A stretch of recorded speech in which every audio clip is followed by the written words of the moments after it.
भारत के विदेश मंत्री एस जयशंकर इस समय अमेरिकी दौरे पर हैं। वहीं उन्होंने अमेरिकी विदेश मंत्री मार्को रूबियो से मुलाकात की और इस मुलाकात को लेकर दोनों देशों में काफी ज्यादा चर्चाएं हो रही हैं। तो चलिए सबसे पहले आपको बताते हैं एग्जैक्टली हुआ क्या। दरअसल सोमवार को वॉशिंगटन डीसी में जयशंकर और रूबियो की मुलाकात हुई। दोनों नेताओं ने कई बड़े मुद्दों पर बातचीत की, जिसमें ट्रेड यानी कि व्यापार, डिफेंस, एनर्जी, फार्मा, मिनरल्स और इंटरनेशनल पॉलिटिक्स तक शामिल थे। क्या बातचीत हुई, चलिए आपको सब कुछ डिटेल में बताते हैं। नमस्कार, मैं हूं आपके साथ प्रेरणा कौशिक। अमेरिका के स्टेट डिपार्टमेंट ने बयान जारी करते हुए कहा है कि उनके लिए इंडिया के साथ रिश्ते बहुत ज्यादा स्पेशल और बहुत इंपॉर्टेंट है। रूबियो ने साफ साफ कहा है कि इंडिया के साथ पार्टनरशिप अमेरिका के लिए टॉप मोस्ट प्रायोरिटी है। और इसी बीच ये भी तय हुआ है कि इंडिया और यूएस मिलकर क्वाड के जरिए इंडो पैसिफिक रीजन में पीस और स्टेबिलिटी बनाए रखेंगे। आपको याद दिला दें कि क्वाड में इंडिया, यूएस, जापान और ऑस्ट्रेलिया शामिल है और ये ग्रुप खास तौर पर चाइना के बढ़ते इन्फ्लुएंस को बैलेंस करने के लिए बनाया गया है। अब आपको बताते हैं इस मीटिंग की खास बातें आखिर क्या हैं। तो सबसे पहले तो ये मीटिंग रूबियो के दिन की पहली ऑफिशियल बायलैटरल मीटिंग थी, यानी कि उन्होंने अपने शेड्यूल की शुरुआत इंडिया के विदेश मंत्री एस जयशंकर से की। मीडिया के सामने दोनों नेताओं ने स्माइल करते हुए हैंडशेक किया, लेकिन किसी सवाल का जवाब इस दौरान नहीं दिया गया। कॉन्फ्रेंस हॉल को इंडिया और यूएस के फ्लैग और फ्लावर से डेकोरेट किया गया था, जिससे साफ है कि दोनों देश रिश्तों को पब्लिकली शोकेस भी करना चाहते हैं। मीटिंग के बाद एस जयशंकर ने सोशल मीडिया प्लेटफॉर्म एक्स पर लिखा, हमारी बातचीत बहुत पॉजिटिव रही।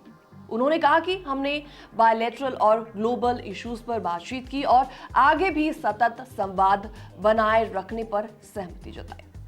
लेकिन इस मुलाकात की टाइमिंग भी बहुत ज्यादा इंपॉर्टेंट है। दरअसल इस समय इंडिया और अमेरिका के बीच ट्रेड टेंशन चल रही है। डोनाल्ड ट्रंप एडमिनिस्ट्रेशन ने इंडिया पर 50% का हैवी टैरिफ लगा दिया है और इतना ही नहीं, रशिया से ऑयल खरीदने पर 25% तक एक्स्ट्रा पेनल्टी टैक्स भी लगाया है।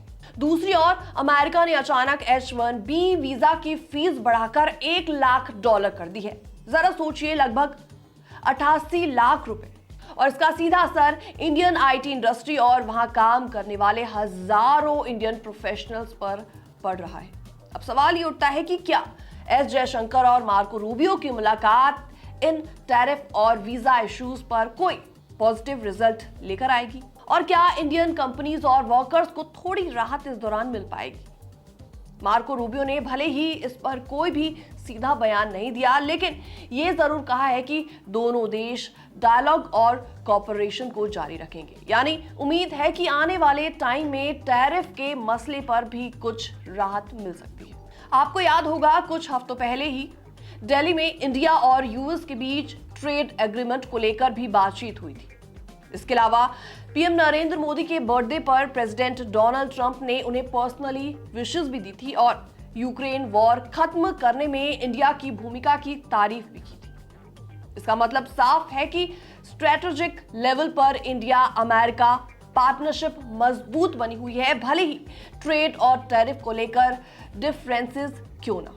तो कुल मिलाकर कहा जा सकता है कि एस जयशंकर और मार्को रूबियो की मुलाकात भले ही कुछ मिनटों की रही हो, लेकिन इसका सिग्नल बहुत बड़ा है। यह दिखाता है कि इंडिया अमेरिका रिश्ते अभी भी सही ट्रैक पर है।